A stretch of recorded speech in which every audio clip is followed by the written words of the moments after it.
Hello friends, તમારું સ્વાગત છે મારી ચેનલમાં। આજે આપણે બનાવીશું દરેક ગુજરાતીઓના ઘરમાં બનતા દૂધપાકની રેસીપી। તો આ દૂધપાક આજે આપણે એકદમ ઝટપટ બનાવીશું, તો પણ એકદમ સરસ મલાઈદાર, ઘાટો અને ક્રીમી બનીને તૈયાર થશે। આ દૂધપાકને તમે કોઈ મહેમાન આવે ત્યારે શાક અને પૂરી સાથે સર્વ કરી શકો છો કે પછી શ્રાદ્ધમાં પણ બનાવીને તૈયાર કરી શકો છો। તો ચાલો બનાવવાનું શરૂ કરીએ। રેસીપી સારી લાગે તો વિડીયોને લાઇક કરજો, વધારેમાં વધારે શેર કરજો અને જો તમને મારી રેસીપીઓ સારી લાગતી હોય તો ચેનલને સબસ્ક્રાઈબ કરીને બેલ આઇકન બટનને પ્રેસ કરજો, એટલે નવી નવી રેસીપીના નોટિફિકેશન આવશે। તો ચાલો બનાવીએ। તો સૌથી પહેલાં આપણે 1/4 કપ જેટલા બાસમતી ચોખા લઈશું, એટલે કે ઘરમાં જે રેગ્યુલર મોટી ચમચી હોય તેનાથી 3 ચમચી જેટલા મેં બાસમતી ચોખા લઈ લીધા છે। દૂધપાકમાં હંમેશા બાસમતી ચોખાનો જ ઉપયોગ કરવાનો। બાસમતી ચોખાની એક અલગ જ ફ્લેવર હોય છે, તેનાથી દૂધપાક એકદમ સરસ તમારો લાગશે, પણ જો ઘરમાં ના હોય તો તેની જગ્યાએ તમે બીજા ચોખા યુઝ કરી શકો છો। હવે આપણે આ રીતે તેના ઉપર પાણી ઉમેરીને આપણે 10 મિનિટ માટે ચોખાને પલાળી દઈશું। આ રીતે ચોખાને 10 મિનિટ માટે પલાળીને રાખવાથી તેને કૂક થવામાં એકદમ ઓછો સમય લાગશે। તો હવે આપણે આગળની પ્રોસેસ કરીશું। ગેસ ઉપર એક જાડા તળિયાવાળું વાસણ રાખીશું અને તેના તળિયામાં અને આ રીતે સાઈડ ઉપર આપણે થોડું ઘી લગાવીશું। તો આ રીતે થોડું ઘી લગાવવાથી આપણે તેમાં દૂધ એડ કરીશું, એટલે દૂધ બિલકુલ પણ તળિયે ચોંટશે નહીં।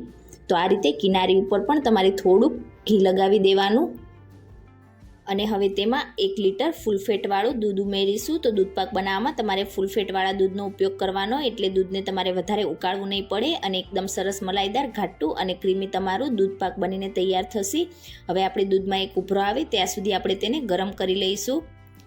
તો થોડીક જ વારમાં તમે જોઈ શકો છો આ રીતે આપણું દૂધ ગરમ થઈને તેમાં ઉભરો આવવા લાગ્યો છે। તો તરત જ ઉભરો આવે એટલે ગેસની ફ્લેમ સ્લો કરીને આ રીતે ચમચાથી આપણે તેને સતત હલાવતા જઈશું અને કિનારી પર જે મલાઈનો ભાગ ચોટે તેને પણ આપણે દૂધમાં મિક્સ કરતા જઈશું અને જ્યાં સુધી આપણું દૂધ ગરમ થયું ત્યાં સુધી આપણા ચોખા પણ એકદમ સરસ રીતે પલળી ગયા છે। તો ચોખાને મેં 2 થી 3 વાર એકદમ સરસ રીતે ક્લીન પાણી મળે ત્યાં સુધી ધોઈ દીધા છે।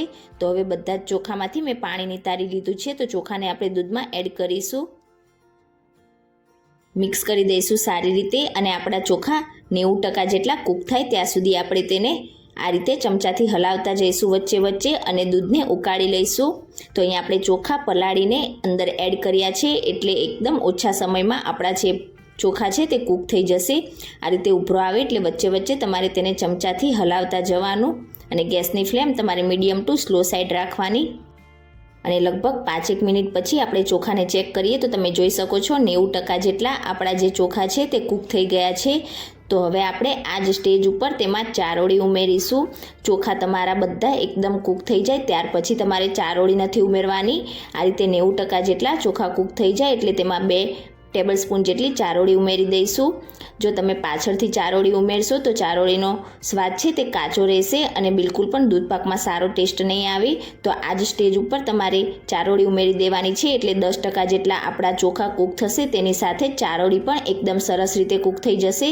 મિક્સ કરી દઈશું અને આપણા ચોખા એકદમ સરસ સોફ્ટ થઈ જાય ત્યાં સુધી તેને થવા દઈશું।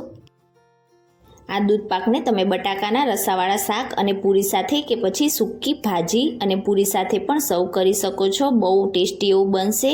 આ રીતે વચ્ચે વચ્ચે આપણે મલાઈને દૂધ સાથે મિક્સ કરતા જઈશું અને લગભગ ફરીથી 2 મિનિટ જેવું થઈ જાય એટલે હવે આપણે ચોખાને ચેક કરી લઈશું।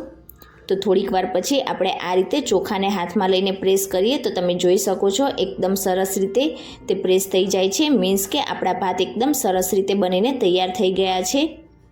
આપણે ચોખાને પલાળીને એડ કર્યા હતા એટલે એકદમ ઝડપથી ઓછા સમયમાં આપણા ભાત તૈયાર થઈ ગયા છે અને હવે આપણે તેમાં ડ્રાય ફ્રૂટ્સ ઉમેરીશું। તો અહીંયા મેં 6 થી 7 જેટલા કાજુના આ રીતે નાના ટુકડા કરી લીધા છે અને 5 થી 6 જેટલી બદામની આ રીતે સ્લાઇસ કરી લીધી છે। તો તેને એડ કરીશું અને તેની સાથે જ 5 થી 6 જેટલા પિસ્તાની પણ આ રીતે મેં કતરણ કરી લીધી છે। તો તેને પણ એડ કરીને બધી વસ્તુને એકદમ સરસ રીતે મિક્સ કરી લઈશું। તો ભાત એકદમ સરસ કૂક થઈ જાય એટલે તરત જ તમારે તેમાં ડ્રાય ફ્રૂટ્સ એડ કરી દેવાના, એટલે ડ્રાય ફ્રૂટ્સ થોડાક દૂધની સાથે ઉકળશે એટલે સોફ્ટ થશે। હવે આપણે ફ્લેવર માટે તેમાં અડધી ટીસ્પૂન એલાયચી પાવડર અને 1 ટીસ્પૂન જાયફળનો પાવડર ઉમેરીશું। જાયફળનો પાવડરનો ટેસ્ટ દૂધપાકમાં એકદમ સરસ લાગે છે, તો તમારે તેનો પાવડર થોડોક વધારે એડ કરવાનો। હવે આપણે મીઠાશ માટે તેમાં અડધા કપ જેટલી ખાંડ ઉમેરીશું। અહીંયા ખાંડ તમે તમારી પસંદ પ્રમાણે વધારે કે ઓછી ઉમેરી શકો છો, પણ 1 લીટર દૂધમાં અડધા કપ જેટલી ખાંડ એકદમ પરફેક્ટ રહેશે। બધી જ વસ્તુને એકદમ સરસ રીતે મિક્સ કરીને આપણે ખાંડ મેલ્ટ થાય ત્યાં સુધી તેને ઉકાળી લઈશું. તો અહીંયા એકદમ સરસ રીતે બધા જ તમારા ભાત છે તે સોફ્ટ થઈ જાય ત્યાર પછી જ તમારે ખાંડ એડ કરવાની છે. જો તમે ખાંડ પહેલાં એડ કરી દેશો તો તમારા જે ચોખા છે તે કાચા જ રહી જશે. તો ડ્રાય ફ્રૂટ્સ, ખાંડ અને ઇલાયચી અને જાયફળના પાવડરને તમારે ભાત એકદમ સરસ રીતે સોફ્ટ થઈ જાય ત્યાર પછી જ એડ કરવાના છે. ડ્રાય ફ્રૂટ્સ થોડાક સોફ્ટ થશે એટલે દૂધ પાકમાં તેનો ટેસ્ટ ખૂબ જ સરસ લાગશે અને પાવડર પણ તમારે થોડુંક લાસ્ટમાં જ એડ કરવાનું છે, તમે ખાંડ એડ કરો ત્યારે જ. હવે લગભગ બધી વસ્તુને ઉકળતા 2 મિનિટ જેવું થઈ ગયું છે અને અહીંયા તમે જોઈ શકો છો આપણી દૂધ પાકની કન્સિસ્ટન્સી એકદમ પરફેક્ટ છે. આપણે ફૂલ ફેટવાળું દૂધ લીધું હતું અને ચોખાને પલાળીને એડ કર્યા હતા એટલે એકદમ ઝડપથી આપણો દૂધપાક બનીને તૈયાર થઈ ગયો છે. દૂધપાક થોડોક ઠંડો થાય એટલે હવે આપણે તેને સર્વ કરી દઈશું. તો તમે ક્યારે આ રીતે દૂધપાક ના બનાવ્યો હોય તો એકવાર જરૂરથી બનાવીને ટ્રાય કરજો. ઓછા સમયમાં એકદમ મલાઈદાર, ક્રીમી અને ઘાટો તમારો દૂધપાક બનીને તૈયાર થશે. તો આજની મારી રેસીપી તમને કેવી લાગી મને કમેન્ટ કરીને ચોક્કસથી જણાવજો. રેસીપી સારી લાગી હોય તો વિડીયોને લાઇક કરજો, વધારેમાં વધારે શેર કરજો. ઉપરથી આપણે આ રીતે થોડીક બદામ અને પિસ્તાની કતરણ એડ કરીશું અને ચેનલને સબસ્ક્રાઈબ કરીને બેલ આઇકન બટનને પ્રેસ કરજો. Thank you for watching.